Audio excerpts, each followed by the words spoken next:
ওষুধ, মোবাইলে কথা বলা সহ শতাধিক পণ্য সেবায় শুল্ক বৃদ্ধিতে ক্ষোভ বাড়ছে মানুষের। নিত্যপণ্যের বাড়তি দাম আর নতুন করের কারণে চাপে পড়ার শঙ্কায় তারা। অর্থনীতিবিদরাও বলছেন, সব শ্রেণীর মানুষের উপরই প্রভাব ফেলবে সরকারের এই সিদ্ধান্ত।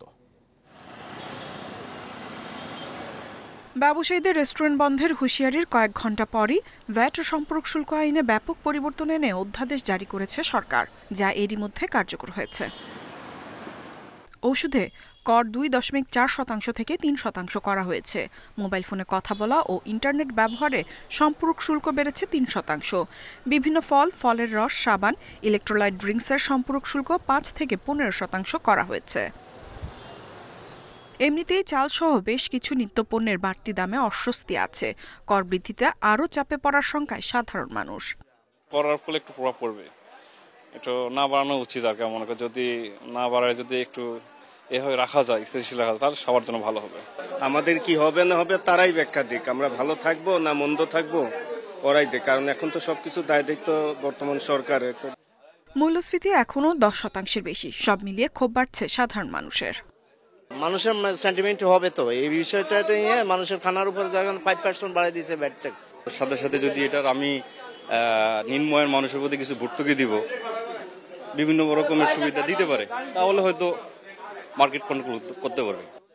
পুনরুদ্ধারের চেষ্টায় রয়েছে অর্থনীতি। এই অবস্থায় বাড়তি করের খরচ ভোক্তাদের জন্য বড় বোঝা হবে বলছেন অর্থনীতিবিদরা। এখন চাল, ডাল, নুনের বাইরেও মানুষ অনেক কিছু ক্রয় করেন। মানুষের জীবনযাত্রার মানের পরিবর্তন হয়েছে, সুতরাং যেগুলোর উপরে সম্পূরক শুল্ক, ভ্যাট, আবগারি শুল্ক ইত্যাদি বসানো হয়েছে, সেগুলি কিন্তু কেবলমাত্র যে প্রান্তিক, উপান্তিক এবং স্থির আয়ের মানুষের উপর পড়বে তা না, এটা কিন্তু নিম্ন মধ্যবিত্ত এবং মধ্যবিত্তের উপরেও বাড়তি চাপ সৃষ্টি করবে। সংশ্লিষ্টরা বলছেন, IMF এর $470 কোটি ঋণের শর্ত পূরণে অর্থ বছরের মাঝে কর বৃদ্ধির এ সিদ্ধান্ত। ইফা তারা, ইন্ডিপেন্ডেন্ট নিউজ। -2 স্বপ্ন দেখে কোনো লাভ নেই, সাফ জানালেন বিএনপির স্থায়ী কমিটির সদস্য আমির খসরু মাহমুদ চৌধুরী।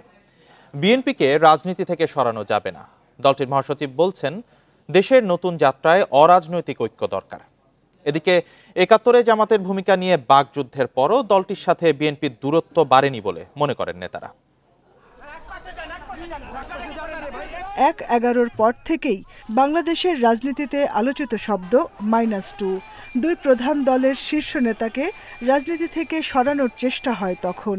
ছাত্র জনতার আন্দোলনের মুখে শেখ হাসিনার ভারতে যাওয়া ও চিকিৎসার জন্য বিএনপি চেয়ারপারসনের লন্ডনে যাওয়ার পর থেকে আবারও আলোচনায় -2 প্রসঙ্গ। তবে -2-র স্বপ্ন দেখে লাভ নেই বলছেন বিএনপি নেতারা। গণ অধিকার পরিষদ নেতা ফারুক হাসানকে দেখতে গিয়ে দলটির স্থায়ী কমিটির সদস্য আমির খসরু মাহমুদ চৌধুরী বলেন, বিরাজনীতিকরণের চেষ্টা সফল হবে না। যদি রাষ্ট্রীয় পৃষ্ঠপোষকতায় যদি কাউকে রাজনীতি করতে হয়, কাউকে রাজনৈতিক কর্মকাণ্ড চালাতে হয়, কারোর জন্য যদি সেই সুবিধা সৃষ্টি করতে হয়, তাহলে তো শেখ হাসিনা যাওয়ার দরকার ছিল না, শেখ হাসিনাকে বিদায় করার দরকার ছিল। শুক্রবার বিকেলে রাজধানীর মিরপুরে জিয়া আন্তঃথানা ফুটবল টুর্নামেন্টের উদ্বোধন করে বিএনপি মহাসচিব বলেন, দেশের নতুন যাত্রায় অরাজনৈতিক ঐক্য প্রয়োজন। আমাদের যে জিনিসটা সবচেয়ে বেশি দরকার তা হচ্ছে একটা অরাজনৈতিক একটা ঐক্য এবং মেধার চর্চা সবচেয়ে বেশি। সুযোগ যেন সবাই পায় এবং সেই সুযোগে যেন সবচেয়ে ভালো খেলোয়াড় বেরিয়ে আসতে চায়। এর আগে রাজধানীর গুলশানের চেয়ারপারসনের কার্যালয়ে 12 দলীয় জোটের সাথে বৈঠক করেন বিএনপির স্থায়ী কমিটির সদস্য নজরুল ইসলাম খান। এ সময় জামায়াতকে বিতর্কিত বক্তব্য না দেওয়ার আহ্বান জানান তিনি। কিন্তু যুগপৎ আন্দোলনে আমাদের সব কর্মসূচি আর জামাতের সব কর্মসূচি একরকম ছিল না, কিন্তু তারা আন্দোলনে ছিলেন। নিশ্চয়ই আমরা আশা করব আর কি যে আগামী দিনে গণতন্ত্র পুনঃপ্রতিষ্ঠার আন্দোলনে সবাই আমরা থাকব, তারাও থাকবে, এটা নিয়ে কনফিউশন নাই। ছাত্র জনতার আন্দোলনে জামায়াতের সক্রিয় ভূমিকার কথা উল্লেখ করে গণতন্ত্র পুনরুদ্ধারে তারা গুরুত্বপূর্ণ ভূমিকা রাখবে বলে আশা প্রকাশ করেন এই বিএনপি নেতা। Jahanara Parvin, Independent News, Dhaka. উত্তরা পূর্ব থানা থেকে সাবেক ওসি পালানোর ঘটনায় বর্তমান ওসি মোহাম্মদ মহিবুল্লাহকে প্রত্যাহার করে ডিএমপি সদর দপ্তরে সংযুক্ত করা হয়েছে। এর আগে এই ঘটনায় এএসআই সাজ্জাদকে সাময়িক বরখাস্ত করা হয়। এছাড়া সাবেক ওসি শাহ আলম পালানোর ঘটনায় ডিএমপির পক্ষ থেকে রেড অ্যালার্ট জারি করা হয়। পালানোর অভিযোগে শাহ আলমের নামে মামলাও করেছে পুলিশ। সাবেক ওসি শাহ আলমকে পরিকল্পিতভাবে পালানোর সুযোগ করে দেয়া হয়েছে বলে অভিযোগ করেছেন শিক্ষার্থীরা। এই ঘটনার প্রতিবাদে এবং জড়িতদের বিরুদ্ধে ব্যবস্থা নেওয়ার দাবিতে দুপুরে উত্তরার বিএনএস সেন্টারের সামনে বিক্ষোভ করে ছাত্র জনতা। এ সময় ওসিকে গ্রেপ্তারে 3 দিনের সময়সীমা বেঁধে দেন তারা। তা না হলে থানা ঘেরাওয়ের হুঁশিয়ারি দেন তারা। 5 আগস্ট ছাত্র জনতার আন্দোলনের সময় উত্তরা পূর্ব থানার ভারপ্রাপ্ত কর্মকর্তা ছিলেন শাহ আলম। পরে তাকে বদলি করা হয় কুষ্টিয়ায়। বুধবার রাতে কুষ্টিয়া পুলিশ লাইন থেকে গ্রেপ্তার করা হয় শাহ আলমকে। ঢাকায় এনে আদালতে তোলার আগে উত্তরা পূর্ব থানা থেকেই পালিয়ে যান তিনি। 5 আগস্ট বৈষম্য বিরোধী ছাত্র আন্দোলনে হত্যাসহ একাধিক মামলার আসামি ছিলেন শাহ আলম।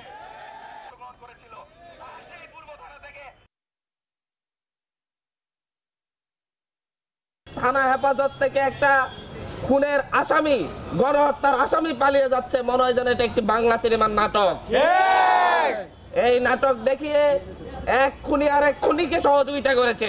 আপনাদের যে দাবি, সেই দাবি পূরণের জন্য আমরা সর্বোচ্চ আমাদের যে চেষ্টা, সেটা আমাদের কোনো ঘাটতি আমাদের থাকবে না, আমরা কথা দিলাম আপনাদেরকে। এবং এই পুরো ঘটনায় কার কার গাফিলতি ছিল সেটার জন্য আমরা তদন্ত প্রতিবেদন দেওয়ার জন্য বলেছি।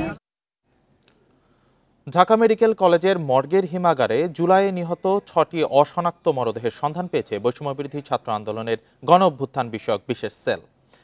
ময়নাতদন্ত প্রতিবেদনে আঘাতজনিত কারণে 5 জনের এবং উপর থেকে নিচে পড়ে 1 জনের মৃত্যু হয়েছে বলে উল্লেখ করা হয়েছে। 6টি মরদেহই অভ্যুত্থানের দাবি করে মৃত্যুর কারণ নিশ্চিত করতে আবারও ময়নাতদন্তের দাবি জানিয়েছেন গণ অভ্যুত্থান বিষয়ক বিশেষ সেলের সম্পাদক হাসানি ইনাম। বিকেলে ঢাকা মেডিকেল কলেজের জরুরি বিভাগের সামনে সংবাদ সম্মেলনে তিনি বলেন, মরদেহগুলো পরিবারের কাছে পৌঁছে দিতে বিশেষ সেল কাজ করছে। এ সময় অভ্যুত্থানে অংশ নেওয়া পরিবারের কোনো সদস্য নিখোঁজ থাকলে গণ অভ্যুত্থান বিষয়ক সেলের সাথে যোগাযোগ করার আহ্বান জানান তিনি। বলেন, মৃতদেহগুলোর ডিএনএ ও মরদেহের পরিহিত আলামত সংগ্রহ করা হয়েছে।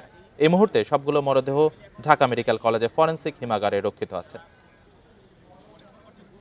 শাহবাগ থানার পক্ষ থেকে বলা হয়েছে লাশগুলো বৈষম্য বিরোধী আন্দোলনের, অর্থাৎ আমরা ধরে নিচ্ছি লাশগুলো গণ অভ্যুত্থানের। তবে কবে এবং কয় তারিখে তারা লাশগুলো এনেছে সেটা এখন স্পষ্ট করেনি।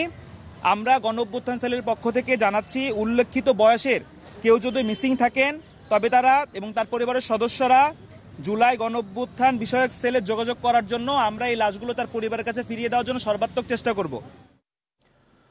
বাংলাদেশে আরও বেশি বিনিয়োগ, কারখানায় স্থানান্তর এবং বাংলাদেশের যুবশক্তিকে কাজে লাগানোর জন্য তুরস্কের প্রতি আহ্বান জানিয়েছেন প্রধান উপদেষ্টা অধ্যাপক মোহাম্মদ ইউনুস।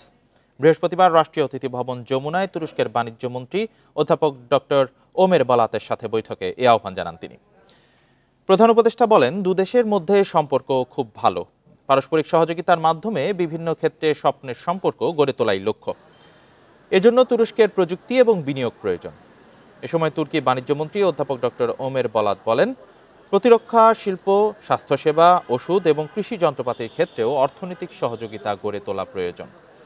বর্তমানে তুরস্কের প্রায় 20টি বড় কোম্পানি বাংলাদেশে বস্ত্র ও পোশাকের আনুষঙ্গিক পণ্য, রাসায়নিক, প্রকৌশল, নির্মাণ এবং জ্বালানি খাতে বাণিজ্যিক কার্যক্রম চালাচ্ছে।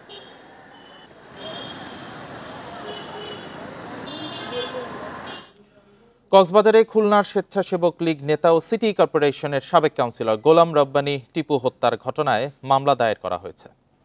শুক্রবার বিকেলে নিহত রব্বানীর ভগ্নিপতি বাদী হয়ে অজ্ঞাত আসামি করে মামলাটি দায়ের করেন। তবে এই ঘটনায় এখনো কাউকে আটক করা যায়নি। পুলিশ জানায়, বিকেলে ময়নাতদন্ত শেষে নিহতের স্বজনের কাছে মরদেহ হস্তান্তর করা হয়েছে। ঘটনার পরপরই কক্সবাজারের সম্ভাব্য জায়গায় অভিযান চালায় র্যাব। কক্সবাজার র্যাব 15 এর অধিনায়ক লেফটেন্যান্ট কর্নেল এইচ.এন. সাজ্জাদ হোসেন জানান, এই ঘটনায় জড়িত সন্দেহে খুলনার 16 নং ওয়ার্ডের সাবেক কাউন্সিলর শেখ হাসান ইফতেখার ওরফে চালু ও কক্সবাজারের নিহত রব্বানীর বন্ধু মেজবাউদ্দিন ভুট্টুকে জিজ্ঞাসাবাদ করা হচ্ছে। এর আগে বৃহস্পতিবার রাত 8:30টার দিকে কক্সবাজার সমুদ্র সৈকত সংলগ্ন হোটেল সিগালের সামনের ফুটপাতে দুর্বৃত্তের গুলিতে নিহত হন গোলাম রব্বানী টিপু।